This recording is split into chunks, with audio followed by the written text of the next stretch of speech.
마가복음 14장 12절부터 21절까지 말씀입니다. 우리 말씀을 보도록 하겠습니다. 무교절의 첫날 곧 유월절 양 잡는 날에 제자들이 예수께 여짜오되 우리가 어디로 가서 선생님께서 유월절 음식을 잡수시게 준비하시기를 원하시나이까 하매 예수께서 제자 중에 둘을 보내시며 이르시되 성내로 들어가라. 그러면 물 한 동이를 가지고 가는 사람을 만나리니 그를 따라가서 어디든지 그가 들어가는 그 집 주인에게 이르되 선생님의 말씀이 내가 내 제자들과 함께 유월절 음식을 먹을 나의 객실이 어디 있느냐 하시더라 하라. 그리하면 자리를 펴고 준비한 큰 다락방을 보이리니 거기서 우리를 위하여 준비하라 하시니 제자들이 나가 성내로 들어가서 예수께서 하시던 말씀대로 만나 유월절 음식을 준비하니라. 저물매 그 열두를 데리시고 가서 다 앉아 먹을 때에 예수께서 이르시되 내가 진실로 너희에게 이르노니 너희 중에 한 사람 곧 나와 함께 먹는 자가 나를 팔리라 하신대 그들이 근심하며 하나씩 하나씩 나는 아니지요 하고 말하기 시작하니 그들에게 이르시되 12 중에 하나 곧 나와 함께 그릇에 손을 넣는 자니라. 인자는 자기에 대하여 기록된 대로 가거니와 인자를 파는 그 사람에게는 화가 있으리로다. 그 사람은 차라리 나지 아니하였더라면 자기에게 좋을 뻔하였느니라 하시니라. 아멘. 14장은 예수님의 십자가 사역을 향하여 마지막 걸음을 하시는 그리고 준비하는 모든 과정들이 기록되어 있는 장입니다. 우리가 다음 주면 고난주간을 맞이하지요. 이번 주일 종료 주일을 통해서 고난주간이 시작을 합니다. 고난주간 다시 한번 주님이 예루살렘에 입성하신 이후에 매일 있었던 사건들을 돌아보면서 말씀을 하나하나 점검하고 또 주님이 십자가를 지시기 위해서 가신 그 길을 우리가 한 번씩 따라가게 될 시간을 갖고자 합니다. 중요한 것은 그 주님을 만나는 거지요.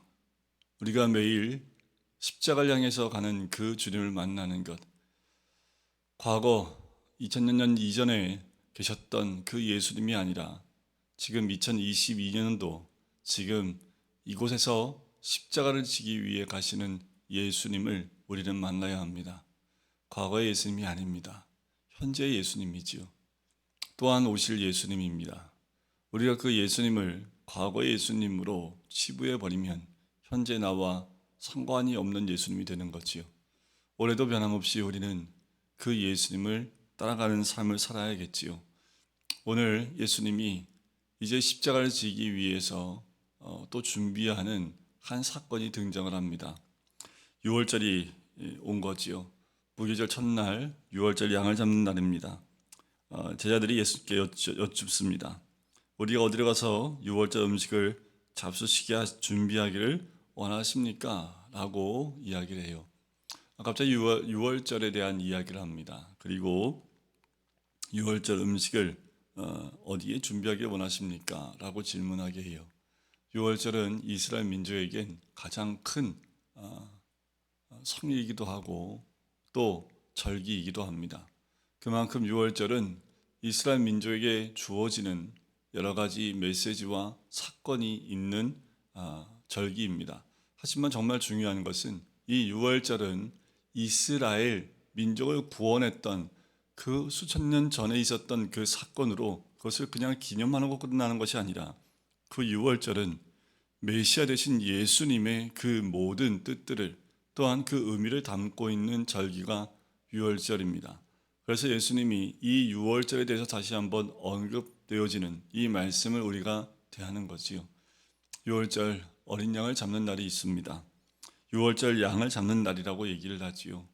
바로 그 양은 하나님이 보내신 하나님의 어린 양이신 예수 그리스도를 의미하는 것이고 그 어린 양을 통해서 죄에 붙잡혀 있고 사망의 그늘에 있는 자들에게 자유함을 주고 생명을 주는 것이 우리 주님이 준비하신 또 주님이 걸어가신 그 길이라는 거지요. 유대인들은 이 당시에 지금도 마찬가지겠지만 그 6월절 어린 양과 같은 예수님을 보면서도 그 6월절의 의미를 진정 깨닫지 못했던 것을 보게 됩니다. 자, 두 제자를 보내시지요. 그런데 참 특이한 것이 있는데 뭐냐면 우리는 그냥 읽지만 성내에 들어가면 물 한 동이를 가지고 가는 사람을 만난다라는 표현을 해요. 하지만 당시에 물 동이를 지고 가는 사람은 여인들이었습니다. 그럼에도 불구하고 가면 물 한 동이를 가지고 가는 사람으로 표현을 해요. 그래서 이 사람이라는 것을 원어로 남자로 해석을 하기도 합니다. 특이하지요.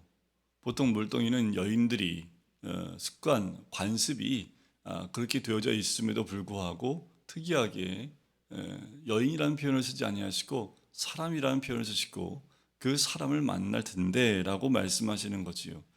두 제자가 가면서 누구나 여인들이 다 물동이를 가지고 다니면 구분할 수 없겠지요. 그런데 그 사람을 만날 텐데 그냥 그를 따라가라. 따라가서 그가 들어가는 집에 주인을 만나면 그 주인에게 선생님 말씀이 내가 제자들과 함께 유월절 음식을 먹을 객실이 어디 있느냐 하면 준비된 장소를 보여줄 것이다 라고 얘기를 해요. 이 집은 마가의 다락방으로 추측을 합니다. 이 마가복음을 쓴 마가 요한이 요한의 집이라고 추측을 하고 있어요. 자, 거기서 우리를 위하여 유월절 음식을 준비하라라는 거지요. 우리 주님 마지막 제자들과 십자가를 지기 위해 준비하는 그 모든 것까지 유월절 음식을 먹을 모든 것까지 준비하고 계신 모습을 보아요. 제자들은 가서 뭐 한 것뿐이 없어요. 말씀하신 대로 그냥 준비한 것밖에 없습니다. 우리 주님 십자가를 지기 전에 모든 것을 다 준비해 놓았습니다. 내가 무엇을 하려고 하는 것이 아니라 주님 말씀하신 대로 하시면 돼요.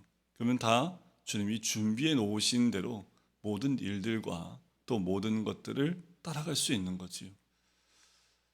여러분, 우리가 이 땅에 살면서 우리 주님은 우리의 삶을 다 준비해 놓으셨습니다. 중요한 것은 내가 하려고 하니까 주님의 뜻대로 가지 못하고 자꾸 방황하게 되는 거지요. 상황에 따라 바뀌어지는 삶이 아니라 우리는 늘 주님이 준비하신 그 길을 따라가는 것, 어쩌면 그것이 십자가의 길을 가는 자의 모습이라고 말씀드릴 수 있습니다.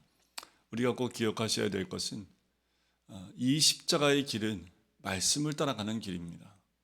말씀에 순종하는 길이 십자가를 따라가는 길입니다. 그럴 때마다 우리 주님은 다 준비해 주신다라는 거지요.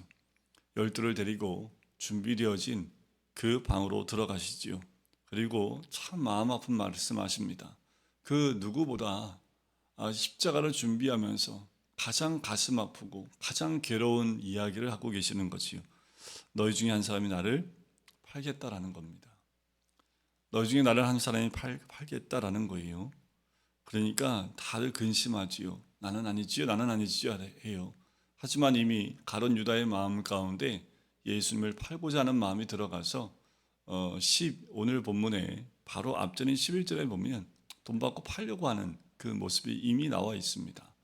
가룟 유다의 마음 가운데 있음에도 불구하고 기회를 주시는 거지요. 우리 주님은 사랑하는 제자가 자신을 팔아넘길 것을 이미 알고 이야기까지 하신다라는 것은 그러하여금 이 말을 듣고 돌이키길 원했던 겁니다. 여러분, 예수님이 십자가의 길을 가기 원치 않아서 그랬을까요? 그렇지 않지요. 주님이 원하셨던 것은 무엇을 의미합니까? 사랑하는 제자가 자신을 팔고 죄 가운데 나락에 빠질 그것을 알았기 때문에 그 제자를 돌이키길 원했던 거지요. 끝없는 주님의 사랑입니다. 배반하는 제자까지 끝없이 돌이키기를 원했던 마음이 우리 주님의 마음이지요. 십자가를 지러 가실 때에 이 모든 것까지 다 지셔야 됐던 예수님.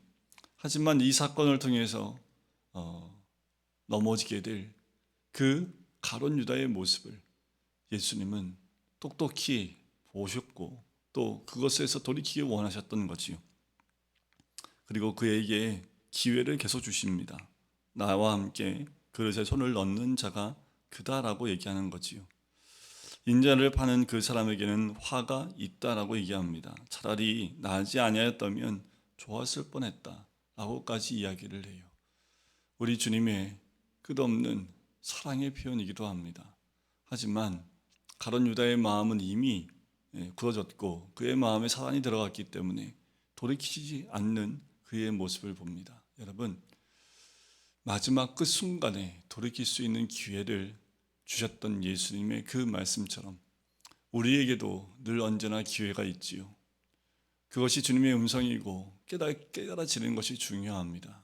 우리는 주님과 함께 십자가의 길을 가야 될 사람이지 십자가의 길을 배반하는 그 반대 길로 가는 사람들 아니라는 거지요.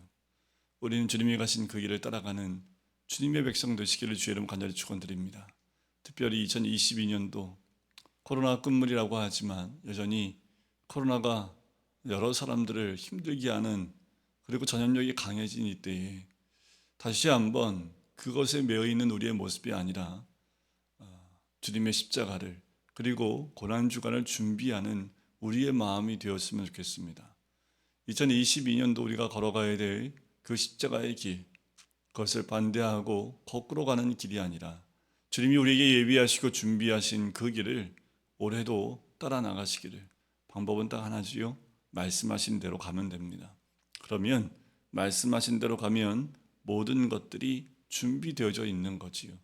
그것을 묵묵히 따라 나가면 그것이 바로 우리가 가야 될 십자가의 길인 줄 믿습니다. 올해도 변함없이 그 주님의 길, 우리를 위하여 예비하신 그 길을 따라 나가시는 2022년도 고난주간과 또 우리의 믿음의 고백이 되시기를 주님의 이름으로 간절히 축원드립니다. 기도하겠습니다. 사랑의 주님, 십자가의 그 길을 가시기 위해서 모든 것들을 준비하시고 예비하시는 주님, 말씀대로 순종했던 제자들은 또 주님과 함께 유월절 음식을 나눌 수 있는 그 자리까지 모든 것이 준비되게 되어집니다. 하지만 그 가운데 그의 제자가 자기를 팔 것을 알았고 그가 돌이키기 원했던 주님의 간절한 마음도 함께 보게 됩니다. 주님, 우리가 2022년도 가룟 유다와 같이 주님의 가시는 길을 방해하거나 오히려 사단의 그 마음이 빼앗겨, 세상의 그 마음에 빼앗겨, 돈의 그 마음을 빼앗겨 아버지 하나님, 주님의 십자가의 그 길을 함께 동행하는 것이 아니라 예수를 십자가에 못 박는 그 자리에 던져버리는 그런 모습이 우리에게 있지 않기를 간절히 소원합니다. 올해는 더욱 이 주님이 가신 그 길을 더 깊이 묵상하며 주와 동행할 수 있는 주의 백성이 될 수 있도록 축복하시고 인도하여 주시옵소서. 감사드리며 예수 그리스도의 이름으로 기도드립니다. 아멘.